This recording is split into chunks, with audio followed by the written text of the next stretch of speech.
কে ছিলেন সেই মহিলা যার কথা মনে পড়তেই দেশের প্রধানমন্ত্রীর বুক গর্বে আরো চওড়া হয়ে গিয়েছিল, কিন্তু একই সঙ্গে তার চোখে ভেসে এসেছিল একটি অদ্ভুত আর্দ্রতাও। লন্ডনের একটি বিশাল হলঘরে যখন হাজার হাজার ইংরেজের মধ্যে গভীর নীরবতা নেমে এসেছিল, ঠিক তখনই এক কণ্ঠস্বর প্রতিধ্বনিত হয়। সেই কণ্ঠস্বর কোনো ভারতীয়র ছিল না, সেই কণ্ঠস্বর কোনো গেরুয়া বসনধারী সাধুরও ছিল না। সেই কণ্ঠস্বর ছিল 25 বছর বয়সী এক ব্রিটিশ তরুণীর। ভাবুন তো, শরীরে পাশ্চাত্য পোশাক, মুখে লন্ডনের আধুনিকতার ছাপ, কিন্তু যখন সে মুখ খুলল তখন সেখানে উপস্থিত সবাই অনুভব করল যেন স্বয়ং মা সরস্বতী ব্রিটেনের মাটিতে পদার্পণ করেছেন। প্রধানমন্ত্রী মোদী বহু বছর ধরে একটি স্বপ্ন দেখেছিলেন, বিশ্বগুরু ভারতের স্বপ্ন, এমন এক ভারত যার সংস্কৃতির সামনে সমগ্র বিশ্ব মাথা নত করবে। কিন্তু কে ভেবেছিল সেই স্বপ্নের প্রথম এবং সবথেকে উজ্জ্বল আলোকরশ্মি ভারতের কোনো আশ্রম থেকে নয়, বরং লন্ডনের শীতল বাতাসের মধ্যেই উদ্ভাসিত হবে। এটি 2025 সালের সেই বিস্ময়কর ঘটনা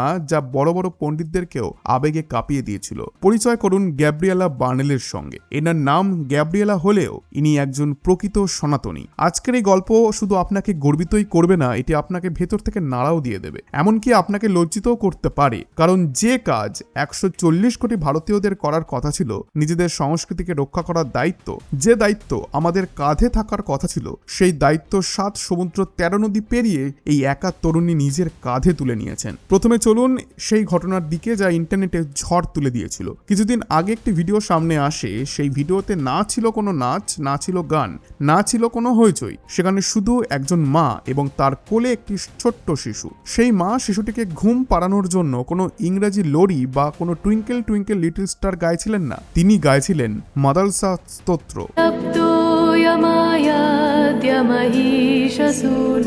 আপনি কি জানেন মাদালসা কে ছিলেন? ভারতের ইতিহাসে তিনি ছিলেন এক অসাধারণ বিদুষী, যিনি তার সন্তানদের ঘুমপাড়ানি গানে বলতেন, শুদ্ধৌসি বুদ্ধৌসি নিরঞ্জনসি, অর্থাৎ হে আমার সন্তান, তুমি এই শরীর নও, তুমি কোনো নাম নও, তুমি সেই নির্মল শুদ্ধ আত্মা যার ওপর কোনো কলঙ্কের ছাপ নেই। যখন ভারতীয়রা এই দৃশ্য দেখল তখন তারা যেন নিজেদের কানকেও বিশ্বাস করতে পারছিল না। একজন ইংরেজ মহিলার মুখে সংস্কৃতের এত পরিষ্কার, এত বিশুদ্ধ উচ্চারণ যে উচ্চারণ শুনে বড় বড় পণ্ডিতেরাও বিস্ময়ে হতভাগ হয়ে গিয়েছিলেন। কমেন্ট বক্স ভরে গিয়েছিল আবেগে। মানুষ লিখতে শুরু করেছিল, গ্যাব্রিয়েলা, আমাদেরকে ক্ষমা করে দাও। যে শিক্ষা আমাদের নিজেদের মায়েদের কাছ থেকে পাওয়ার কথা ছিল, আজ সেই শিক্ষা আমরা তোমার কাছ থেকে পাচ্ছি। কিন্তু বন্ধুরা, এটি শুধু একটি গান ছিল না, এটি ছিল মোদিজির সেই দাবির এক জীবন্ত উদাহরণ, যেখানে তিনি বারবার বলেছেন সংস্কৃত ভবিষ্যতের ভাষা।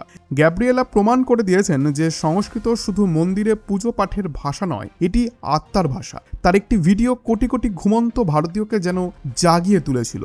মানুষ উপলব্ধি করতে শুরু করলো যে হিরেটিকে তারা এতদিন পাথর ভেবে ফেলে দিচ্ছিল, পৃথিবী আজ সেই হিরেকেই নিজেদের মুকুটের রত্ন বানাতে চাইছে। এখন আপনার মনে নিশ্চয়ই একটি প্রশ্ন উঠছে, লন্ডনে বড় হয়ে ওঠা একটি মেয়ে এত কঠিন সংস্কৃত লিখলো কিভাবে? সে কি মুখস্থ করেছিল? সে কি গুগল ট্রান্সলেট ব্যবহার করেছিল? না, এই গল্প অনেকটা মহাভারতের অভিমন্যুর মতো। গ্যাব্রিয়েলা বলেন, সংস্কৃতের সঙ্গে তার সম্পর্ক শুধু এই জন্মের নয়, বহু জন্মের। তিনি যখন এখনো মায়ের গর্ভে ছিলেন তখন তার মা লন্ডনে সংস্কৃতের ক্লাস করতে যেতেন। একবার কল্পনা করুন সেই দৃশ্য, একটি ছোট্ট প্রাণ যে এখনো পৃথিবীর আলো দেখেনি, চারিদিকে শুধু অন্ধকার, অথচ তার কানে ভেসে আসছে উপনিষদের মন্ত্র। সেই মন্ত্রগুলি যেন ধীরে ধীরে তার রক্তে, তার অস্তিত্বে এবং তার ডিএনএতে মিশে যাচ্ছিল। জন্মের আগেই যেন সে সনাতন দর্শনের সঙ্গে এক গভীর বন্ধনে আবদ্ধ হয়ে গিয়েছিল। লন্ডনে একটি স্কুল রয়েছে, সেন্ট জেমস স্কুল। এই সেই স্কুল যেখানে প্রধানমন্ত্রী নরেন্দ্র মোদী ইউকে সফরে গেলে সেখানকার ছাত্রছাত্রীরা তাকে সংস্কৃত শ্লোক পাঠ করে স্বাগত জানিয়েছিল। আর সেই দৃশ্য দেখে মোদীজিও বিস্মিত হয়ে গিয়েছিলেন। গ্যাব্রিয়েলা সেই স্কুলেরই ছাত্রী, যে বয়সে আমরা খেলনা নিয়ে কাঁদতাম। মাত্র 4 বছর বয়সে গ্যাব্রিয়েলা লন্ডনের শ্রেণীকক্ষে বসে অহং ব্রহ্মাস্মি মন্ত্রের পাঠ করছিলেন। নিজের এক সাক্ষাৎকারে তিনি বলেন, ছোটবেলায় যখন আমি কাঁদতাম বা মন খারাপ করতাম, তখন ইংরেজি গান আমাকে শান্ত করতে পারতো না, শান্তি পেতাম শুধু মন্ত্র শুনে। আমার মনে হতো এটাই যেন আমার প্রকৃত ভাষা। ভাবুন তো, এক বিদেশি দেহের মধ্যে যেন এক ভারতীয় ঋষির আত্মা বাস করছিল। বন্ধুরা, এটি কোনো কাকতালীয় ঘটনা নয়, এটি যেন এক পূর্ব নির্ধারিত নিয়তি। হয়তো সৃষ্টিকর্তা তাকে বেছে নিয়েছিলেন এই কারণেই, যাতে 21 শতকে তিনি ভারতকে তার হারিয়ে যাওয়া পরিচয়ের কথা আবার মনে করিয়ে দিতে পারেন। বড় হয়ে তিনি বিশ্বের অন্যতম মর্যাদাপূর্ণ শিক্ষা প্রতিষ্ঠান ইউনিভার্সিটি অফ অক্সফোর্ড থেকে সংস্কৃত বিষয়ে ডিগ্রি অর্জন করেন। অনেকে ভেবেছিল এবার তিনি অধ্যাপক হবেন, গবেষণা করবেন, বক্তৃতা দেবেন, কিন্তু তিনি শুধু একজন স্কলার হয়েই থেমে থাকেননি। তিনি সিদ্ধান্ত নেন সংস্কৃতকে শুধু বইয়ের পাতায় সীমাবদ্ধ না রেখে সাধারণ মানুষের জীবনের অংশ করে তুলবেন।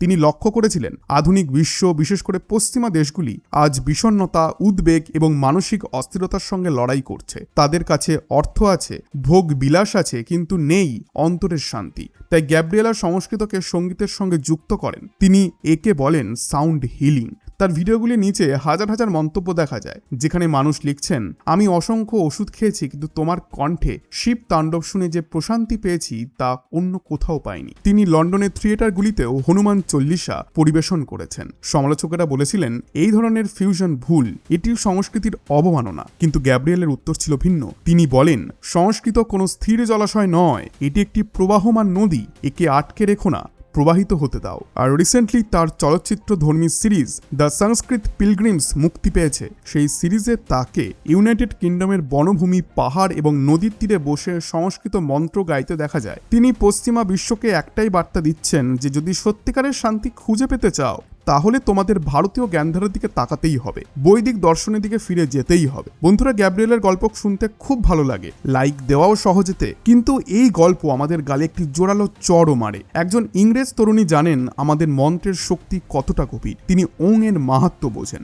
আর আমরা অনেক সময় নিজেদের সন্তানদের সংস্কৃত বললে তাকে সেকেলে বা পিছিয়ে পড়া বলে মনে করি। আমরা নিজেরাই আমাদের শিকড়কে পুরনো চিন্তাধারা বলে কেটে ফেলছি। আজ গ্যাব্রিয়েলা সেই সংস্কৃতির দূত হয়ে উঠেছেন, যার প্রকৃত উত্তরাধিকারী আমরা নিজেরাই। প্রধানমন্ত্রী নরেন্দ্র মোদীর বিশ্বগুরু ভারতের স্বপ্ন তখনই সত্যি হবে যখন শুধু গ্যাব্রিয়েলা নন, ভারতের প্রতিটি শিশু, প্রতিটি তরুণ নিজের সংস্কৃতি নিয়ে গর্ব করতে শিখবে। গ্যাব্রিয়েলা তার কর্তব্য পালন করেছেন, এবার দায়িত্ব আমাদের। যদি লন্ডনের এই কন্যা আপনার হৃদয় জয় করে থাকে আর তার ভক্তি আপনাকে স্পর্শ করে থাকে, তাহলে এই গল্প এখানেই শেষ হওয়া উচিত নয়। বিশ্বকে দেখিয়ে দিন যে দীর্ঘ নিদ্রায় আচ্ছন্ন ভারত আজ জেগে উঠেছে। আর যদি আপনি চান এমন অনুপ্রেরণামূলক এবং শক্তিশালী গল্প আরও মানুষের কাছে পৌঁছাক, তাহলে ভিডিওটিকে লাইক করে এই কন্টেন্টটি আপনার বন্ধু মহলের সঙ্গেও শেয়ার করতে পারেন। আই হোপ আজকের এই ভিডিওটি আপনাদের ভালো লেগেছে। ভিডিওটি ভালো লেগে থাকলে ভিডিওটিতে একটি লাইক এবং চ্যানেলটিকে সাবস্ক্রাইব করতে ভুলবেন না। ধন্যবাদ।